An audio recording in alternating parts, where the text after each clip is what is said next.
নমস্কার, আমরা Kaliganj government ITI প্রথম বর্ষের ছাত্র। আমরা 2024-26 সেশনের ছাত্র। তো প্রতি বছরটাই আমাদের এই আইটিআই কলেজে এইবারও গ্রুপ গ্রুপ করে প্রজেক্ট বানানো হয় এবং আমরা আমাদের সি গ্রুপের অন্তর্গত এবং সি গ্রুপের এখানে যে আমরা প্রজেক্ট করা হয়েছে সেই প্রজেক্টটার নাম হলো power failure and fuse failure indicator with using relay. ঠিক আছে, তো আমাদের গ্রুপ মেম্বারের মধ্যে প্রথমে আছে উর্মি, আমার নাম মিনমেট প্রামাণিক। তো আমরা মেন যে প্রজেক্টটা বানিয়েছি এই প্রজেক্টের মেন উদ্দেশ্য হলো কি, যে কোনো ফিউজ থেকে কোনো পাওয়ার সাপ্লাই কাট হলে বা কোনো রকমের ফিউজ ফেলিয়ার হলে তাহলে আমরা সঙ্গে সঙ্গে বাজারের মধ্যে জানতে পারবো যে না কোনো রকমভাবে গন্ডগোল হয়েছে আমাদের কারেন্ট সাপ্লাই লাইন।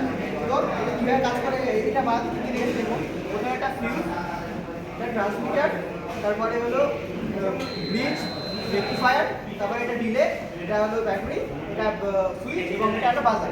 তো এটা কীভাবে কাজ করে, সাধারণত কোনো যদি পাওয়ার সাপ্লাই কাট হয় অথবা যদি ফিউজের কোনো প্রবলেম হয়, ফিউজ খারাপ হয়ে যায়, তখন আমরা সঙ্গে সঙ্গে বাজারটা বেজে উঠবে। যেমন কি দেখেন বাজার বেজে উঠছে, এবার আমরা যদি আবার নামিয়ে দিই তাহলে বাজারটা অফ হয়ে যাচ্ছে। এর ফলে কী হবে যে আমরা জানতে পারবো যে আমাদের কখন পাওয়ার সাপ্লাই কাট হচ্ছে বা ফিউজটা কখন খারাপ হয়েছে বা ঠিক হয়েছে।